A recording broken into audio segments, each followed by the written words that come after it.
Amen. Napakabuti po talaga ng ating Panginoon at dahil sa kanyang kabanalan ay meron tayong tiyak na pag-asa. Let us remember that. So let us not forget His day. Ito pong araw na ito ay araw ng Panginoon. Alam niyo, mahirap lang isipin or maaaring hindi nating alam, mga kapatid, na every time we say the word Sunday, ay binibigyan natin ng alaala ang worship of the sun, which is a pagan practice. Kaya mas magandang tawagin natin ang araw na ito na God's Day because it's truly God's Day. Because sa araw na ito, 2,000 taon na nakakaraan, nabuhay muli ang ating Panginoong Jesucristo. Amen po ba? Palapakan natin ang Panginoon. At dahil doon, ay kakaroon tayo ng tiyak na kaligtasan. Purihin ang Panginoon. So mga kapatid, magpapatuloy po tayo sa ating series na mga lalaki at babae. At ako po ay merong mga natatanggap na feedback sa ating mga kapatid. Sila po ay nabibless sa mga mensahe. Bakit po? Dahil tayong mga tao, being men and women in this world, ay nakaka-relate tayo sa mga lalaki at babae, maging sa mga lalaki at babae ng Biblia. Kaya nga sinasabi sa atin ng banal na kasulatan, na mismo ng ating Panginoon, na basahin natin ang kasulatan. Kasi sa pamamagitan ng pagbabasa natin ng kanyang salita, pagbabasa natin doon ang iba't ibang buhay at ibang karakter ng mga babae at lalaki na magtuturo sa atin ng dapat na maging takbo ng ating pamumuhay. So mga kapatid, sa ating pagbabasa ng salita ng Diyos ay makikita natin na mga nilalaman nito ay tumutukoy nga sa atin bilang mga tao, mga lalaki at babae. At tinuturo din sa atin ito ang paraan ng pamumuhay na dapat nating isapamuhay bilang mga lingkod, bilang mga anak ng Diyos, bilang mga mananampalataya. So there is a standard. Meron pong hinihiling sa atin ng Diyos. Meron po siyang plano sa atin na tayo ay mamuhay sa ibabaw ng mundong ito ayon sa kanyang kagustuhan at ayon sa kanyang standard at ayon sa kanyang kabanalan.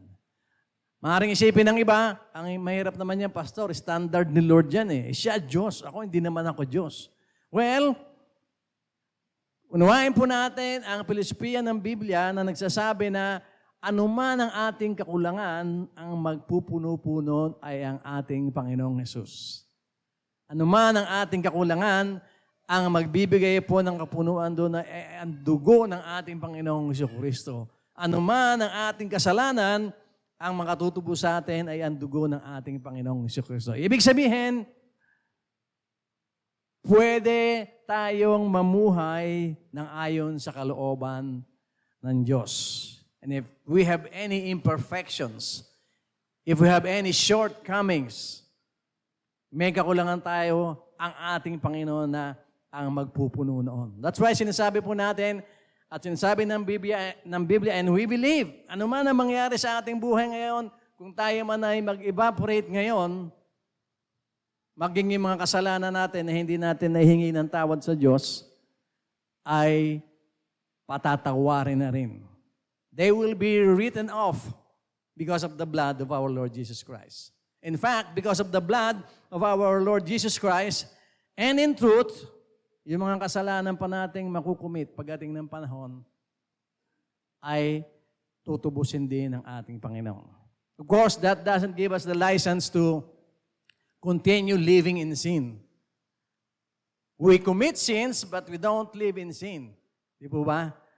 Dahil yung kahit anong gawin natin, hindi natin na mape-perfect eh. Kaya yung dugo na ng Panginoon ang tutubo sa atin doon. So, ngayong umaga, itutunghayan po natin ang isang kabanata ng buhay ng isang propeta na tinulungan ng Diyos sa pamamagitan ng isang biyudang babae. At kung papaanong natulungan din ng Panginoon ang byuda sa pamamagitan naman ng propeta. Ito yung maganda sa Bible eh. Nakikita natin yung mga kasaysayan kung paano kumikilos ng tuwiran ng ating Panginoon sa buhay ng mga ordinaryong tao. At ang title po ng mensahe natin ngayon mga kapatid ay si Elias at ang byuda, Elijah and the widow. Sa marami po sa atin, tayo familiar dito.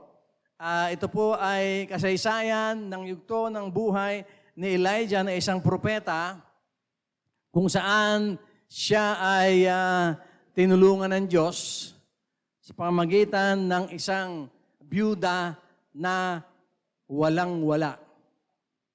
Kung sinasabi nyo ngayon, halimbawa, sino po sa atin dito ang walang pamasahe pag-uwi? Huwag nyo na itaas yung kamay ninyo. Pero itong byudang ito ay hindi lamang walang pamasahe, kung hindi ang kakainin na lang niya at ng kanyang anak ay pangtanghalian na lamang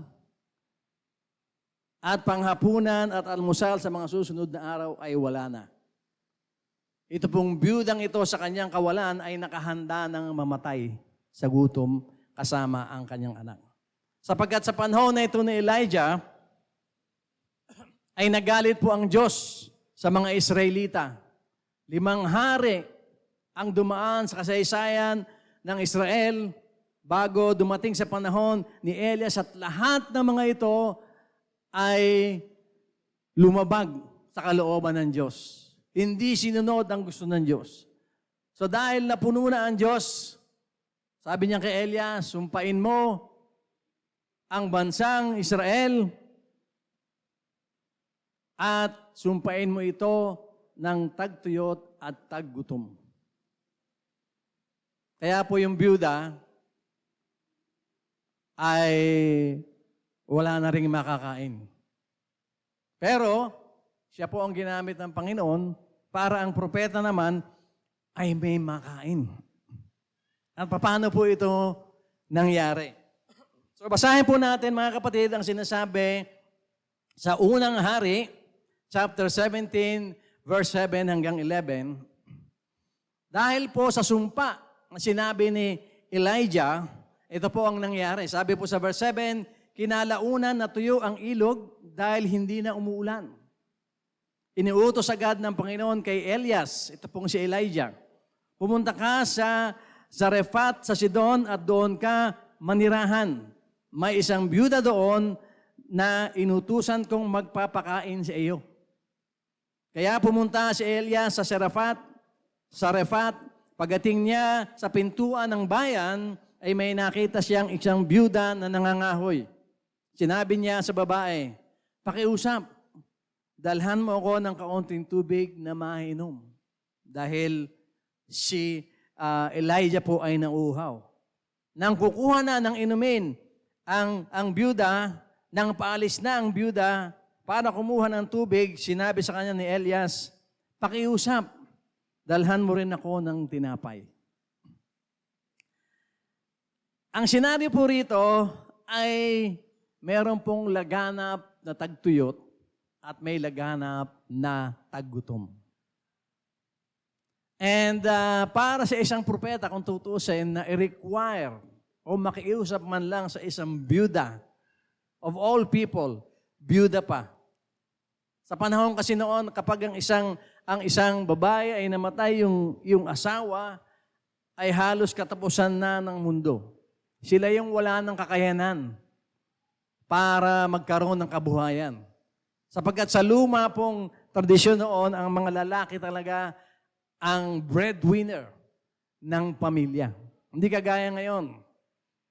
Breadwinner ang lalaki, breadwinner din si babae. Pero sa panahon noon, pag nawalan ka ng asawa, talagang para kang pinagsakluban ng langit at ng lupa para sa mga kababaihan. Pero bakit ito pong si Elijah ay malakas ang loob? Alam natin na siya ay isang propeta. Of course, dapat bilang isang propeta, meron siyang awa.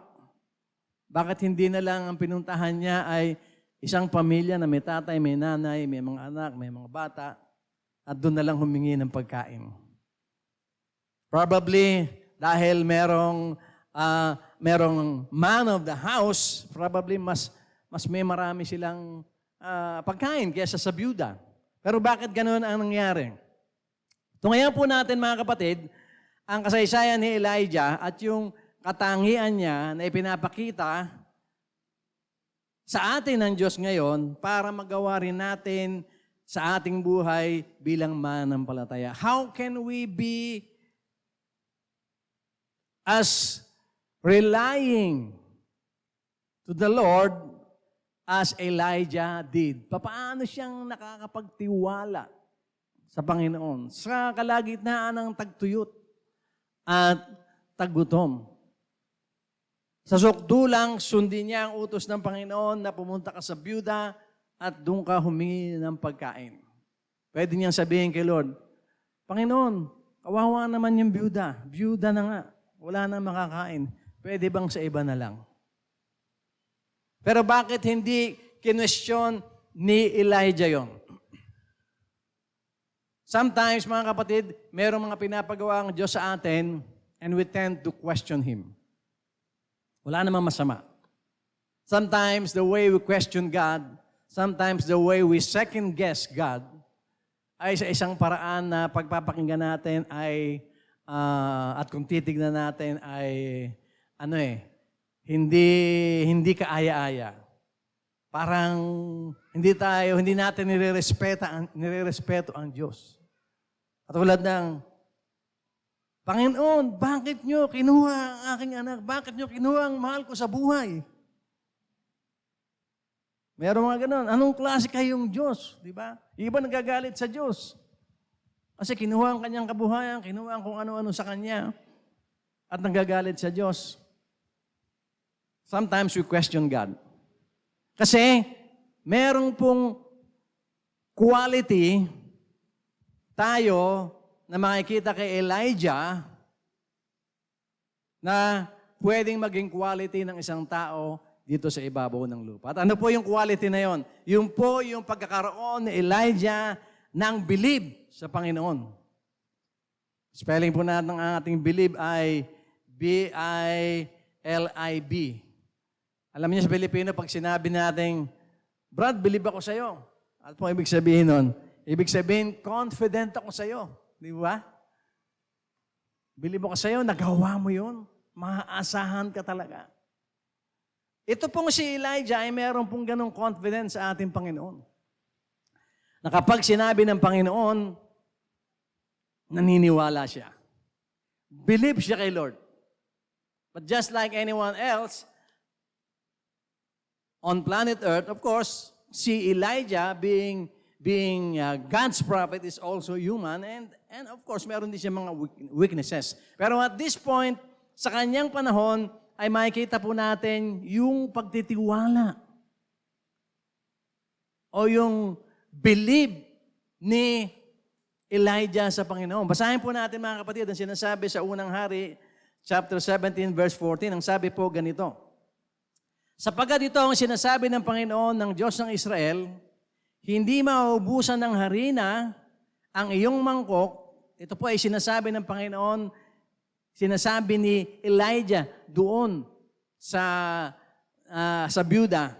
Hindi maubusan ng harina ang iyong mangkok at hindi maubusan ng langis ang iyong banga hanggang sa araw na padalan ko ng ulan ang lupa.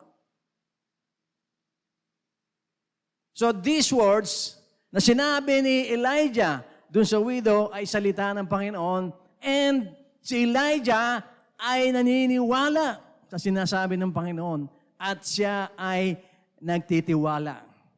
Confident siya sa Panginoon. Ikaw kapatid, kung utusan kita, sabihin mo kay kapatid na ganon, simula ngayon, ang bigasan niya ay aapaw palagi at hindi mo ubusan.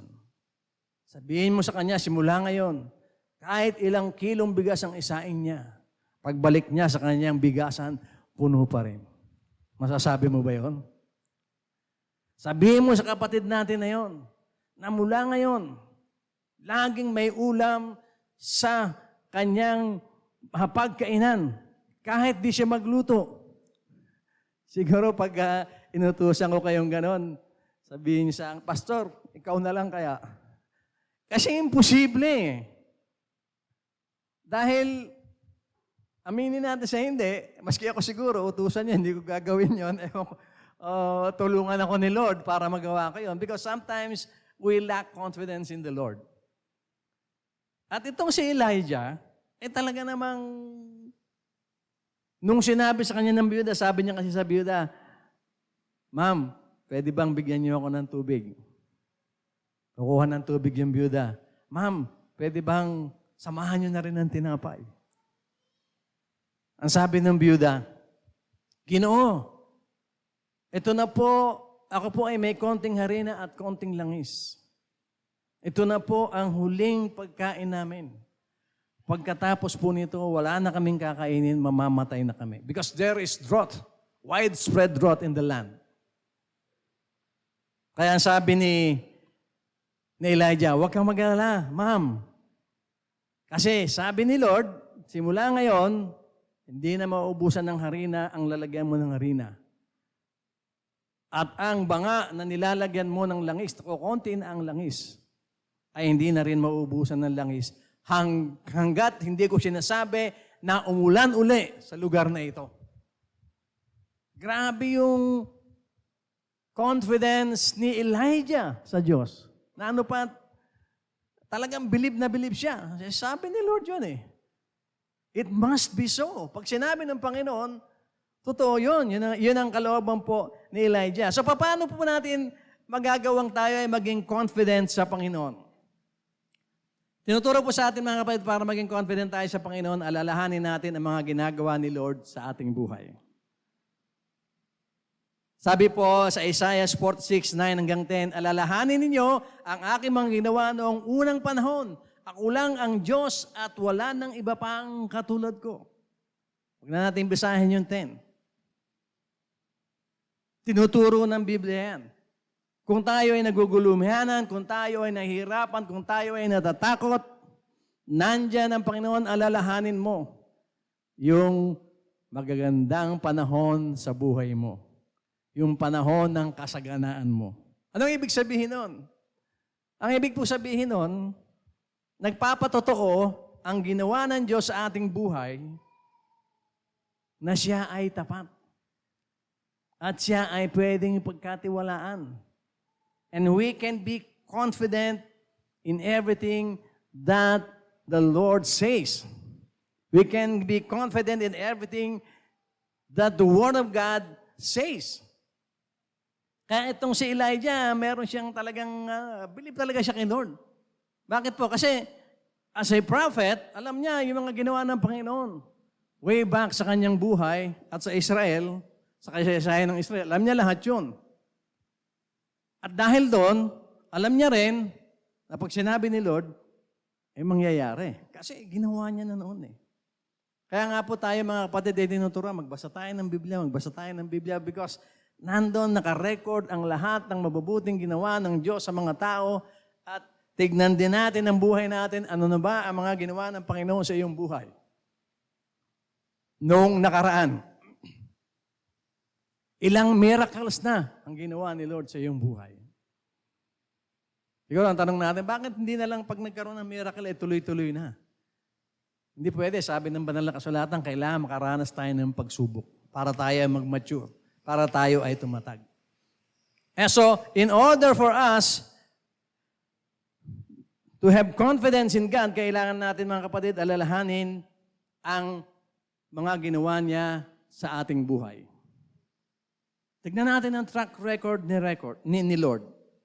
Tignan natin ang kanyang kabutihan. Count the many blessings that God has given us. Kasi kapag hindi natin inaalala ang mga ginawa ng Diyos sa ating buhay, ay makakalimutan na rin natin ang kapangyarihan ng Diyos. Nalibang ka na sa sanlibutan. Nalibang ka na sa pamamaraan ng sanlibutan. Kapag wala kang pera, tumaya ka sa loto. Kapag kailangan mo ng pera, magpusoy ka. Online na ngayon ang pusoy, mga kapatid. Pag wala kang pera, mang-hold up ka. Mandaya ka, mandukot ka, manloko ka. Yun ang takbo ng sanlibutan. But ginagawa yun ng mga tao because they don't have hope in God. They don't have confidence in God. Nakakatuwa at nakakainis na isipin. Malapit na naman po ang Disyembre. Alam niyo po ba na kapag magdi-Disyembre, sangkatutak po ang kaso ng robbery? Bakit po pag magdi-Disyembre ang daming robbery? Yung po mga hold-upper, magnanakaw, mandurukot, manluloko, and everything, naghahanda po sila para sa Pasko. Isipin niyo yun kung gaano ka-twisted ang isip ng mga tao. But as for us, Christians, katulad ni Elijah, dapat magtiwala tayo sa Diyos. Pakita natin sa Diyos na believe tayo sa Kanya, that we have confidence in Him. Sa pamamagitan ng pag-aalaala ng mga ginawa ng Diyos sa ating buhay nung nakaraan. At maging ugali rin natin na lingunin yung ating nakaraan. Problema po kasi sa mga Israelita noon, hindi sila marunong lumingon sa kanilang nakaraan. Ang tawag po sa kanila ng Bible ay stiff-necked. Hindi natin mababasa ito sa Tagalog. Pero basahin ko po sa wikang Ingles. Ang sabi po sa Chronicles 38 ay ganito, "Do not be stiff-necked as your ancestors were. Submit to the Lord." Wag matigas ang leeg ninyo. Ibig sabihin, matuto kayong lumingon sa pinanggalingan ninyo kung ano ang mabuting mga nangyari doon. Sa Tagalog, ganito po ang pagkakasalin. Kaya huwag maging matigas ang inyong ulo gaya ng inyong mga ninuno, kundi magpasakop kayo sa Panginoon. Pumunta kayo sa templo sa Kanyang pinabanal magpakailanman at maglingkod kayo sa Panginoon na inyong Diyos para mawala ang matindi niyang galit sa inyo. Ugaliin po natin na matutong lumingon. Medyo papunta ako doon pero madilim ang kaulapan. May probability na magkakaroon ako ng problema. So anong gagawin ko? Titingnan ko yung pinanggalingan ko. Pag tinignan mo yung panggalingan mo, maliwanag. Sino nagbigay ng liwanag sa pinanggalingan mo? Si Lord. So therefore, tuloy-tuloy lang ako. Alam ko, nakasama ko ang Diyos na magbibigay ng liwanag sa aking future. Amen po ba? Palakpakan natin si Lord. Marami po sa atin nag-aalala sa ating future. Kasi nga, nalilimutan natin na lingunin yung nakaraan natin para makita natin ang kabutihan at liwanag ng Panginoon. At dapat din natin gawin, mga kapatid, para magkaroon tayo ng confidence sa ating Panginoon ay pumanatag tayo sa pagkilos na gagawin ng Diyos. Marami po sa atin na aligaga, marami po sa atin na nag-aalala, marami sa atin ang nagpapanik kung ano yung ginagawa, left and right, gumagawa ng masama, gumagawa ng hindi mabuti, kasi nanalangin na sila, pero hindi pa kumikilos si Lord. Para bang nanalangin, Lord, bigyan niyo po kami ng provision. Naghihirap po kami. In Jesus' name, Amen. Pag tayo, binuksan yung drawer, kinuha yung baril, mang-hold up na. Pero nag-pray. Ewan ko lang kung ilang hold-upper sa mundo ang bago mang-hold up eh. Mga brad, mag-pray muna tayo bago tayo mang-hold up. Hindi malayong hindi ganon. Meron pong mga ganon. Meron pong napanood na isang, hindi ko nababanggitin yung pangalan ng singer na babae, na ngayon ay medyo nalaos na sa US. Kilala niyo po sila. Pag tinanong ko kayo ngayon, kung kilala niyo si ganon, malalaman niyo yun, alam niyo kung sino.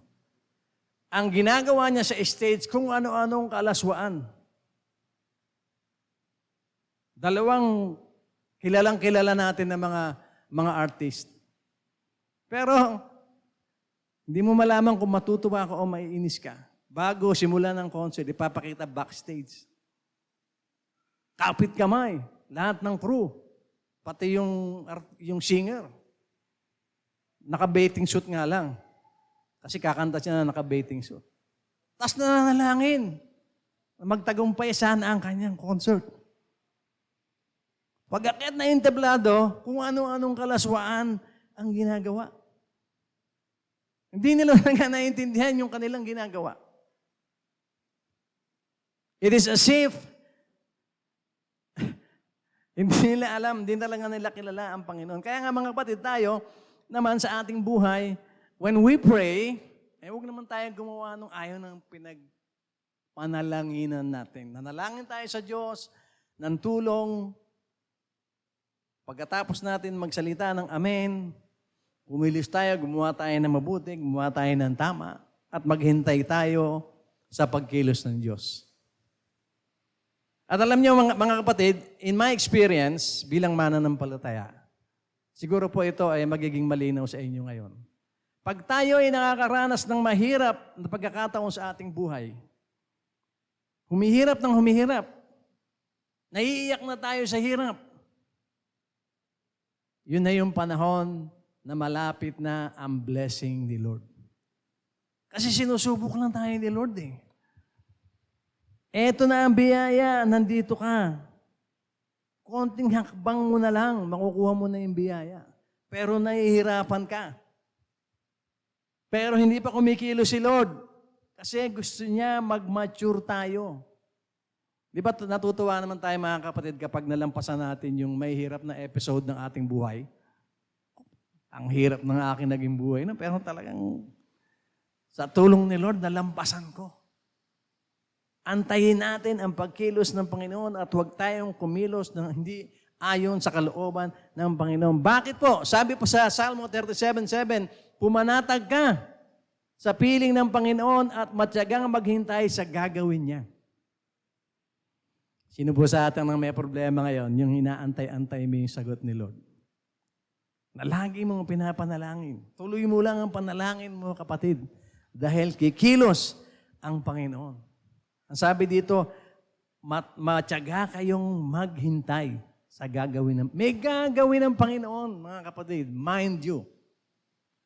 Kasi hindi natutulog ang ating Diyos.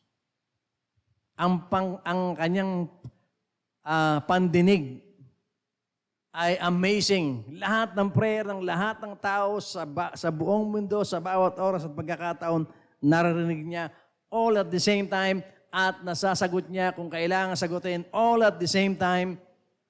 At sinasabi niya sa iba, wait. Or sinasabi niya sa iba, no. Maski ang sagot ng Diyos sa ating kahilingan ay no, mag-antay ka pa rin ng pagkilos niya. Dahil kung ang sagot niya sa kahilingan mo ay hindi, meron siyang ibang plano. Hindi po ba? May plano ang Panginoon eh. Kaya huwag po tayong magpanik. Dahil nandyan ang ating Diyos, pumanatag tayo, kikilos siya. Kasi pag hindi tayo pumanatag, mga kapatid, hindi kikilos ang Panginoon. Kasi inaantay niya, pinagmamasdan niya ang iyong pananampalataya, ang tibay mo. Sabi ni Lord, yung isang anak niya nandyan, naghihirap sa kanyang sitwasyon.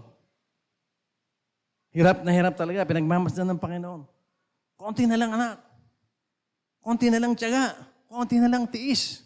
Kasi yung gusto kong maging grade mo sa good manners and right conduct, malapit mo nang maabot. Ikaw naman, hirap na hirap ka sa buhay mo, hindi mo alam, isang hakbang na lang, yung goal ni Lord sa'yo, na gusto niyang mangyari sa'yo, malapit na mangyari. Kasi Lord naman, hindi pa siya kumikilos. Kasi, sabi niya, konti na lang. Nakapagtiis ka. Pagkatapos ng tiis mo, ito ang blessing sa'yo. Ganon po si Lord. Mga magulang, siguro nararanasan din natin yun sa ating mga anak. Merong pagsubok ang mga ating mga anak, merong hinihingi ang ating anak, hindi muna natin binibigay. Kasi, saka ko nabibigay, anak. Gusto ko malampasan mo tayo. Yung mga ganon. Meron pong ganon ng mga magulang. Ang ating Diyos ay mabuting Ama at yun din ang ginagawa niya. So, una pong tinuturo sa atin para tayo ay magkaroon ng magandang pamumuhay bilang mga lalaki at babae dito sa lupa, ay tularan po natin si Elijah na meron siyang confidence sa ating Panginoon. Meron siyang believe sa ating Panginoon. So whatever is happening in your life, wag po tayong sumuko dahil alam ni Lord ang kanyang ginagawa. Kahit walang sinabi sa iyo si Lord, may ginagawa siya para sa iyo. So, pangalawang katangian po ni Elijah na dapat po nating matutunan, mga kapatid, ay yung si Elijah ay marunong lumapit sa Panginoon. Naalala ko yung kwento sa akin noon ng real life story ng isang babae na medyo hindi pa siya makapag-asawa. Napoprostrate na siya. Ito po yung matagal na nangyari sa ibang lugar. At dumating yung time na na-advise po siya ng isa sa mga kapatid natin, kung yun ang gusto mo, hingin mo kay Lord. Sabi niya, pati ba ng boyfriend, hingi pa kay Lord? Nakakahiya naman. This is real life story. Nakilala po namin yung babae. Oo, nahingi kay Lord yan. So, sa kabutihan ng Panginoon, humingi nga siya kay Lord. Ngayon, nasa Amerika na po siya eh. Nakapangasawa siya, nakapunta siya sa Amerika, gumanda po yung buhay niya. Kasi, natuto siyang lumapit sa Panginoon. Yan po ang nangyari sa kanya. Kaibigan po namin yung babae na yun. At ngayon, yung pangarap niya ay halos nakarating na sa kanya. Kasi marunong siyang lumapit sa Panginoon. Alam ni Elijah kung paano lumapit sa Panginoon. Sa kasaysayan pong ito, nakaranas po si Elijah ng isang pagsubok. Matapos siyang pakainin ng byuda. At tuloy-tuloy siyang tumira doon sa byuda. Yung konting mantika at konting harina na niluto para sa kanya, nung bumalik yung byuda doon sa lalagyan ng harina, meron pa rin. Yung lalagyan ko ng mantika ay dumami rin. So, throughout the stay of Elijah sa bahay nung byuda, nanagana yung byuda at saka yung anak niya. Kasi yung mantika, pag binawas mo ng isang takal, aangat na naman siya. Parang hindi nabawasan. Yung harina, pag dumakot ka ng isa, magdadakot na naman si Lord ng harina, ilalagay naman niya dun sa lalagyan ng byuda. So, naging maganda yung pamumuhay nung byuda. Of course, yung ating propeta na si Elijah, edi sitting pretty rin siya habang yung sumpa ni Lord sa paligid ay nangyayari, siya naman ay may kinakain din. Pero merong ginawang pagsubok si Lord, ewan ko kung bakit, ay dumating yung panahon na nagkasakit naman yung anak ng byuda. At namatay. So sabi ng byuda kay Elijah,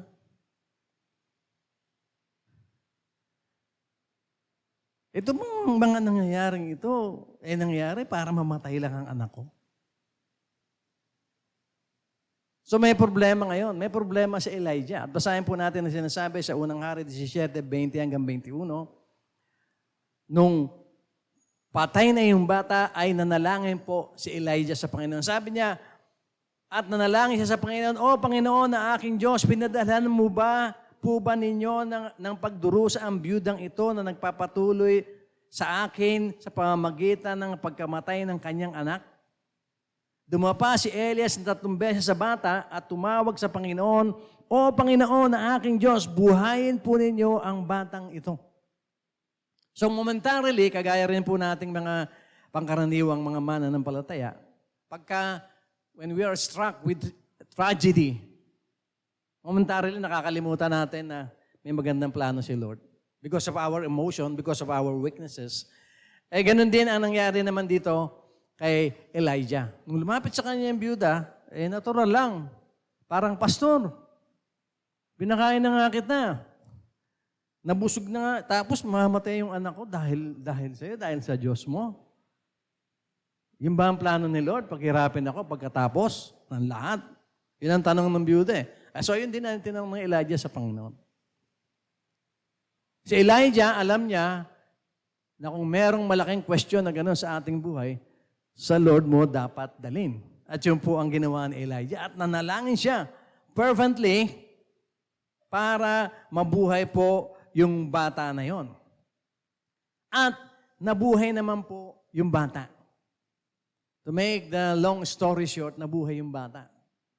At sa kabutihan ng Panginoon, mga kapatid, yung byuda at yung bata, nung ang ating propeta ay umalis na sa kanyang bahay, ay patuloy pong dumami yung kanyang arena, dumadami, higit pa sa kanyang pangangailangan, pati yung langis niya, ay umaapaw na mag-isa.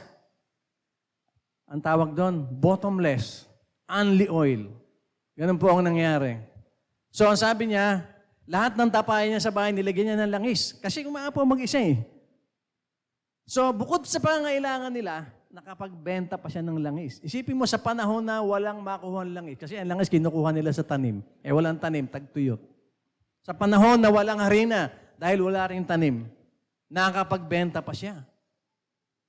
Napupuno yung tapayan niya sa bahay. Kahit na nagbebenta siya, lahat ng tapayan. Kinulang pa yung tapayan niya, nang hiram pa siya sa kapitbahay ng tapayan para punuin ng langis. Ganun po yung nangyari. Talagang yung kasaganaan ay unang-unang ipinakita ng Panginoon, pati yung kanyang katapatan at yung kanyang quality as our Lord na mapagkakatiwalaan siya. Ipinakita niya yun. So sa pagpapatuloy po natin mga kapatid, nakita natin na itong si Elijah, nung magkaroon siya ng problema, ay ang unang-unang niya nilalapitan ng Panginoon. Paano po natin gagawin yan? Dapat laging ang Diyos ang una natin lapitan sa anumang pagsubok. Ang sabi po sa Jeremias 32:27 ay ganito, ako ang Panginoon, ang Diyos ng lahat ng tao, meron bang bagay na hindi ko magagawa? Tignan mo yung katabi mo. Sabihin mo, meron bang bagay na hindi magagawa ang Diyos? Of course, wala. Kaya, siya yung una nating lalapitan. Di ba? Kahit yung pinakamayaman sa ibabaw ng lupa, ay hindi niya kayang gawin ang lahat. Pero si Lord, walang imposible sa Kanya. So if you have a problem, state your case to the Lord. Maliit man o malaki. I remember, itong isang kapatid natin noon sa Makati, siya po ay may truck na ibinibenta dahil yung kanyang hardware ay sinara niya na, hindi niya na kailangan ng hardware. Ay yung truck naman niya ay matagal niya nang hindi na i-rehistro kaya hindi rin magamit, binibenta niya ngayon. So nung meron ng tumawag para bilhin yung truck niya, dumating na doon sa kanilang bahay sa Makati, yung buyer, ang problema niya, hindi niya makita yung susi. Hindi niya makita yung susi, yung bahay niya hanggang third floor. Hinalugog niya na yung buong bahay niya from ground to third floor, hindi niya makita yung susi. Maliit lang na bagay, mga kapatid, susi lang. Napagod na siya mag-akyat panaog doon sa kanyang bahay. Naisip niya, i-pray ko nga kay Lord. Nalangin siya, Lord, turo niyo po sa akin kung nasan yung susi. Lo and behold, after 5 minutes, nakita niya yung susi. Amen po ba? Palampakan natin si Lord. Yung malalaking bagay, lalo na. Yung maliliit na bagay, nire-resolve ni Lord, yung pang malalaking bagay. Di ba? Lagi tayong lumapit agad sa Panginoon dahil walang imposible sa Kanya, lahat ay kaya niyang gawin. At lagi rin tayong mga kapatid na gawin natin kanlungan ang Panginoon. Siya ang maging comfort natin, ang ating Panginoon, anuman ang ating pinagdadaanan sa buhay. Sabi po sa 2 Corinthians chapter 1, verse 3 and 4 ay ganito, purihin ang Diyos at Ama ng ating Panginoong Hesukristo. Siya ay maawaing Ama at Diyos na laging nagpapalakas sa ating loob. Pinalalakas niya ang ating loob sa lahat ng ating paghihirap para sa pamamagitan ng kalakasan ng loob na ibinigay sa atin ng Diyos ay mapalakas din natin ang loob ng ibang naghihirap.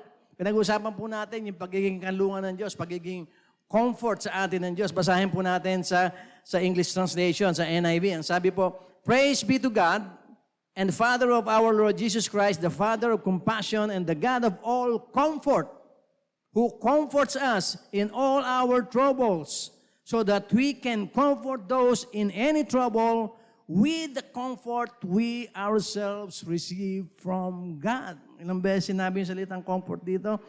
1, 2, 3, 4, 5. 5 ba o 4? Binigyan ng diin na ang Panginoon ang ating kanlungan. So, kung ang Panginoon ang ating kanlungan, pag nahihirapan tayo, ang lagi nating hahanapin kapag kailangan na natin ng tulong ay ang Diyos. Sabi po sa Deuteronomy 33:26. Walang katulad ng Diyos ng Israel. Sa kanyang kadakilaan, sumasakay siya sa ulap para matulungan kayo. Sa kanyang kadakilaan, dumarating siya mula sa kalangitan. How reliable can God be? Kaya yung comfort natin, sa Kanya natin talaga nakukuha. Hawi ni Lord ang mga ulap, ang kalangitan, sasakyan niya ang ulap para tugunan ang ating pangangailangan ayon sa Kanyang kalooban. Kaya lagi nating hanapin ang tulong ng Diyos. Bakit? Siya yung kayang humawi ng kalangitan at sumakay sa ulap para tulungan tayo sa ating mga pangangailangan. Mind you mga kapatid, hindi po ilalagay ng Diyos ang kanyang kadakilaan sa alanganin. Kaya maaasahan natin na tayo ay kanyang tutulungan. Nangako siya ang ating Panginoon. Katulad ng pagtitiwala sa kanya ni Elijah. Sinabi ni Lord so be it, mangyayari yun. Sa Diyos po natin hanapin at hingin ang tulong at huwag sa kung saan-saan lamang. In conclusion mga kapatid, kapag tayo ay nahaharap sa mga pagsubok o sa mga pagpapairal ng kalooban ng Diyos sa ating buhay o buhay ng iba, kailangan natin maging believe o confident sa ating Diyos base sa mga nagawa niyang kabutihan at himala sa ating buhay. O matuto tayong lingunin ang mga ginawa na ng Diyos sa ating buhay. At matuto tayong lumapit sa Kanya para humingi ng lakas at ng tulong para mahango tayo sa anumang hamon ng buhay.